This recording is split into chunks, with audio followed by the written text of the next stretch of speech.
છોકરાઓની એક વસ્તુ તો માનવી પડશે કે એ લોકો પાસે બધી વસ્તુનું નોલેજ છે, માટે તમે કોઈ પણ વસ્તુ વિશે પૂછી લો, એ લોકો પાસે આન્સર હશે ને હશે જ.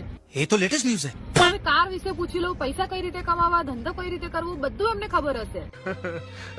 शर्म आ गई। પણ એમને એ નહીં ખબર હોય કે એમની ગર્લફ્રેન્ડ કે પત્ની કેમ રિસાઈ ગઈ છે. એ આખો દિવસ જઈને એમ જ પૂછશે, શું થયું છે તને, શું થયું? મેં કઈ કર્યું, શું થયું છે તને. मैं नहीं बताऊंगा। તમને બધું નોલેજ છે તો તમને આ નોલેજ નથી કે એને શું થયું છે. नहीं। મેડમે કીધું એનામાં પણ આપણે લોજિક શોધશું છે. વસ્તુ શું છે, ડિફરન્ટ કમ્યુનિકેશન સ્ટાઇલ. બોયસ અને ગર્લ્સનો વિચારવાનો પેટર્ન થોડી અલગ અલગ હોય છે. બોયસ ડાયરેક્ટ લોજિક મોડમાં એક્ટિવેટ થાય છે. પ્રોબ્લેમ હે તો કેને બેટા સોલ્વ કરી નાખીએ ને. Girls emotional plus indirect communication. તું મારી કેર કરે છે, તું જાતે જ સમજી જા ને એનો આન્સર શું. અહીંયા જ મિસમેચ થઈ જાય છે. છોકરીઓ અક્ષર ડાયરેક્ટલી નથી કહેતી કે એમને પ્રોબ્લેમ શું છે. એને લાગે છે આટલું પણ નથી સમજી શકતો. છોકરાઓનું માઇન્ડ મને ક્યારેય કીધું નહીં ને, એ કેવી રીતે ખબર પડશે. Hint system. બોલો, છોકરી હિન્ટ આપે છે અવાજથી, એના બિહેવિયર ચેન્જ કરી જશે, પ્લસ ચૂપ થઈ જશે, જોઈ રહેશે. ઘણા છોકરાઓ એ હિન્ટ સમજી નથી શકતા, ઇગ્નોર કરી દે છે, ડિટેક્ટ નથી કરી શકતા. છોકરાઓનું ફોકસ મેં કઈ ખોટું કર્યું, છોકરીઓનું ફોકસ એ મને આવું ફીલ કરાય. એક્ઝામ્પલ આપીએ તો છોકરાઓ વિચારે છે એ કઈ ખોટું તો નથી કર્યું ને યાર, છોકરી કહેશે એની મને ઇગ્નોર ફીલ કરાયું. ભાઈ આનો જવાબ શું હોય? Emotional memory was event memory. છોકરી નાની નાની વસ્તુ યાદ રાખે છે.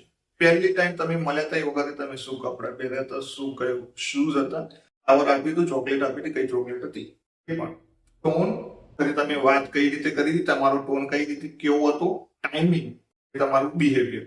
આપણે છોકરાઓ મોટા ઇવેન્ટ્સ યાદ રાખીએ છીએ. ફોર્ચ્યુનર લીધી ભાઈ, શું વાત છે.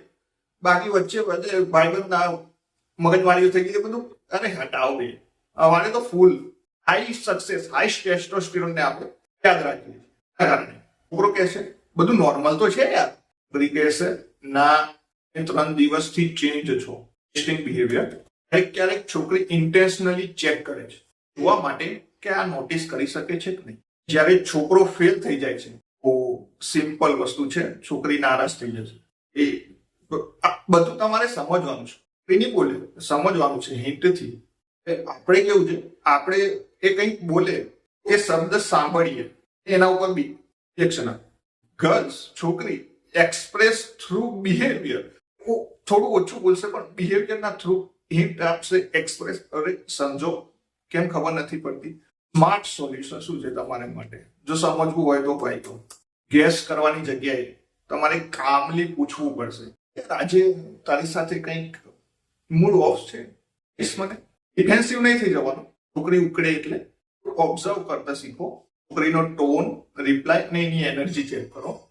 સ્મોલ ચોકલેટ લઈ જાઓ, નારાજ હોય તો થોડી કે ચોકલેટ ખાય તો ક્યાં અડધી ખાઈએ, ચલ કઈ તકલીફ પડે, અચ્છા. ડિફેન્સિવ નહીં થઈ જવાનું, બેન સાંભળવું પડશે. તો આ બધી વસ્તુઓ તમારે એક્સપર્ટ લેવલે સમજવી હોય તો ફોર્મલ FBI એજન્ટ જોઈન નવારો મેં પહેલા પણ રિકમેન્ડ કર્યા હતા તમને. એની બુક વાંચી લેજો તો તમને થોડી ખબર પડશે. ચાલો ભાઈ, આમાં વધારે એક્સપ્લેનેશન જોઈએ તો કમેન્ટ કરી દેજો.